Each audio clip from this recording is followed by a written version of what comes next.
Hey, and welcome to the Meditations and Musings podcast.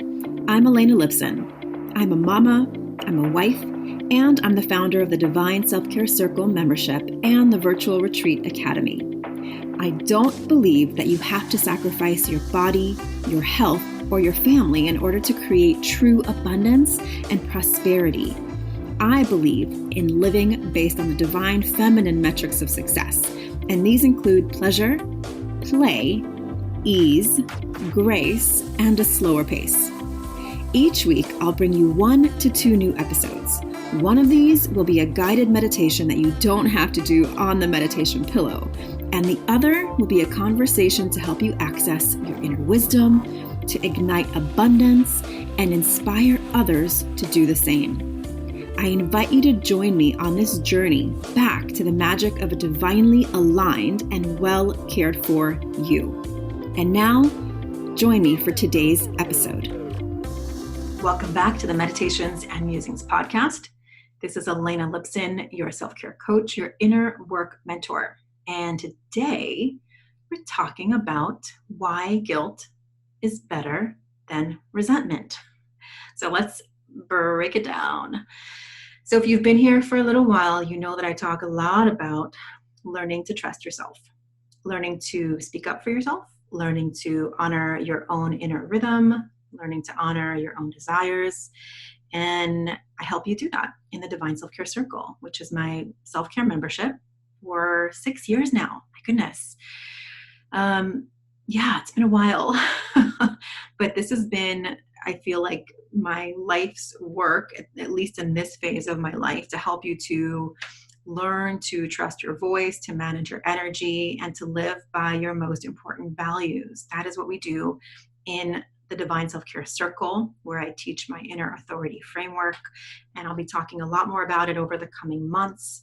And by the way, if you haven't listened to the last couple episodes, then I want you to know that the circle is now open year-round. And the reason I did that is because everyone's going through stuff, right, at different times. So I used to open the door just in January, and that was fine for then. But what I'm hearing more and more now is when you need support and community, you need it now. And now more than ever, we need support and community. We need to be discerning and learning and amplifying what we most believe in. And most importantly, understand that we're not alone. Even though we feel like we're alone over this last crazy bit of time here in our world, if you're listening in August of 2020, we are still in a quarantine level and we're still in this crazy pandemic and we don't know what the future is going to look like. But what we do know is that we need to be in community. So if you're interested in the circle, please check it out. The link is in my bio on Instagram at Elena_Lipson. Come hang out with me over there. And it's also in the link in the show notes. Okay, let's dive in. So why is guilt better than resentment? So here's let's back up just 2 steps here. When do you experience guilt and when do you experience resentment? This is really, really important to understand. And why each one has its reaction based on what we do and say. Resentment comes from not meeting your own needs. This is a great little wise statement made by one of my dear friends who we were on a retreat together, and we were talking about self-care and how people, are so taught, how women especially are taught to take care of others first. And she said something, I can't remember the exact words anymore, but basically it was that resentment is born from not meeting your own needs. And thank you, Heather, for that one. I was just on Heather's podcast too, so I'll be sharing that pretty soon. Let me see. I'm going to share it in the show notes too. I'm going to share her podcast in the show notes because she's amazing. She's an attorney and an amazing, empowering friend and just someone you need to know. Okay, back to the whole point here. We're going to have some tangents today. I can feel it. So resentment is born from not meeting your own needs. So this happens when someone asks you to do something. For example, someone asks you to volunteer your time or help them with something, and we are so programmed and conditioned to automatically say yes to people's requests unless we take the time to really understand our own boundaries and our own needs and desires. One of the things I teach in the Dream Calendar workshop, which is part of what you get when you join the circle, is how to create your own boundaries around your own time, first and foremost, before you do anything else, so that when a request is made on your time, you have clarity. You know that you will not treat yourself like, the way you wouldn't treat your best friend, right? If you made a lunch date with your best friend or someone that's very important to you, you wouldn't brush them off at the last minute because someone else offered you or asked you to do something else, right? But we do this to ourselves all the time. We make plans for ourselves. If we want to go to the gym, we're going to go for a walk, we're going to work on our project, we're going to do something that makes us happy. And all of a sudden, someone asks us to do something or help something. And all of a sudden we're like, oh, sure, yeah, I can help. But meanwhile, on the inside, because you said yes to them, but no to yourself, you start to build up this little tiny well of resentment. And over time, this can cause a real misalignment in the relationship. It can cause resentment to, basically build a canyon between people if you do it long enough. And then all of a sudden you're blaming them for being so needy, and in the meantime, you haven't had the ability to say no. So what happens when you say no to someone's request on your time is you may experience some guilt, right? But that's okay. Like, guilt is not necessarily a bad emotion, and neither is resentment in itself, right? It's really teaching you. Anytime you feel a strong emotion as a result of saying something or doing something or experiencing something, it's your body teaching you, showing you, giving you information about which way to navigate. And if you're looking at them from a neutral place, it doesn't mean you're bad or good. It doesn't mean the other person is bad or good or anything like that. In fact, it's just guidance, right? It's guidance from your inner guidance system. So you've said no to someone who asked you to do something or volunteer or help. And part of you wants to do it because you're a nice person, right? It's how we've been trained. But it takes you away from something that you have wanted to do, or maybe you just don't want to do it, or maybe you've set a boundary that, this is your day to take care of yourself, or any circumstance. Just, put in your own scenario. When you say yes to someone's request and you meant to say no, that's going to cause you to feel some resentment towards them. If you say no to them when they want you to say yes, you might feel some guilt. So what I'm saying here is, if you have a choice between guilt and resentment, choose guilt, because that guilt will evaporate quickly when you realize what you've actually done is said yes to you. And you've actually made the relationship more honest, if it is an honest relationship. If someone's mad at you for saying no to them, then that's a relationship that needs to be reviewed, okay? When someone will, lash out at you or shame you or blame you for not helping them or saying no to their requests, it's not really an equitable, honest, values-based, aligned relationship, right? It's based on you doing what they want you to do. So there needs to be a review of what you need and want most. This is part of the framework that I teach in the Inner Authority framework, where we teach you to really discern how you say yes and your no's and why, so that you get very, very clear and grounded and rooted in what's most important to you, your values. It's part of walking this Inner Authority framework so you can ultimately trust yourself to say what you mean what you say, ask for what you want, know what you need, and choose guilt over resentment when it comes to speaking honestly to everyone around you. When you do that, you actually start to simplify relationships. You actually start to say the things that you mean, and you stop holding in that energy in your body that builds up whenever you're not honest about something with yourself, first and foremost. The energy of guilt versus resentment is very different in your body, right? When you're feeling a little guilt, maybe a lot at first, because you've said yes to yourself, it's actually quite fleeting. it actually kind of feels like a good thing for yourself. It feels like, oh, I feel a little guilty that I said no, but actually it feels really good that I said no. That's how it feels. In your body, it could feel like a release of pressure. It could feel like a lightness.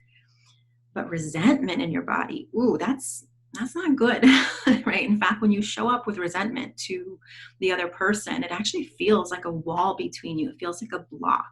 It feels like a heaviness in your chest or in your belly. Just notice it next time when you're feeling resentment. Notice that it's affecting you more than anyone else. But they can tell, right? People can tell when you're doing something out of obligation. Now, I know as, moms and business owners and coaches, we have obligations that we have to meet that we've made to ourselves, right? But if you're doing something out of obligation for fear of disappointing someone else, for fear of making them angry or upset or not liking you or being seen as not nice, that kind of resentment builds up into a contracted version of you, one that doesn't trust yourself to declare what you want and need. But instead, it's one that is a chameleon based on other people's needs and desires. And that is not the way we want to live, right? So next time there's a request on your time or your energy or your money, don't answer so quickly. This is one of the things I teach. If you have a hard time saying no in the moment, one of the tools that I teach you, and this is one that I want you to take with you, it's very powerful, it's simple, and it's one that's going to help you navigate the yes and the no very easily. Give yourself a rule to not answer in the moment, because a lot of people, until you get really good at discerning quickly what you want, don't want, yes or no, I'm really good at it now, and still I have to implement this tool once in a while. But if you're just starting the journey of really learning to trust yourself and learning to navigate by your innermost knowing, it can take a while to get there, okay? If you've been very used to being the nice girl and being, helpful and being or not wanting to be seen as someone unkind, which, listen, we all have our journeys, okay? This tool is going to help you. So what you're going to do when someone asks you to do something or give something or donate, whatever, your first response is not going to be to answer yes or no. Your first response is going to be to pause and to request time. You say, thanks for asking. I need to think about this. I'll get back to you. That's a very simple way of answering without having to justify or explain or tell a story. Just say, I need to think about it. I'll get back to you. How's tomorrow morning or later today or next Monday, whatever you need, right? Whatever is appropriate for the request. What this does for you is gives you a blip of time to go back and have a conversation with your innermost, highest knowing of yourself. Is this something you really want to do? Is this going to take away from something you already wanted to do for yourself? Is this something that makes you feel expansive or contracted? Right? You want to ask those questions. So if you implement this one tool, giving yourself a pause, whether it's an hour or a day or a week, but you come back and answer, right? This is a whole other conversation, how to give the answer of no. It's not that complicated, but you'll get better at it as you go. So the next time you are asked a question and you have a yes or no option, whether it's to donate money, give time or energy, whatever it is, give yourself that rule to pause and go back and check in with yourself. I guarantee you this one shift in your behavior is going to help you be more authentic and real in your relationships, but most importantly, with yourself. All right. Listen to this episode again if you need to.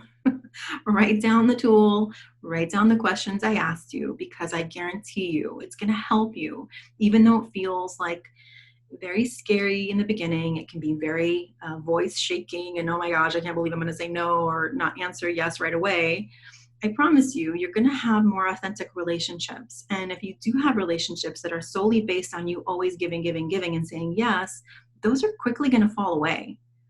Because if they were only based on you giving, and the expectation is there. Well, that's something that you train them to do, right? We teach people how to treat us by the way we respond, by the way we engage.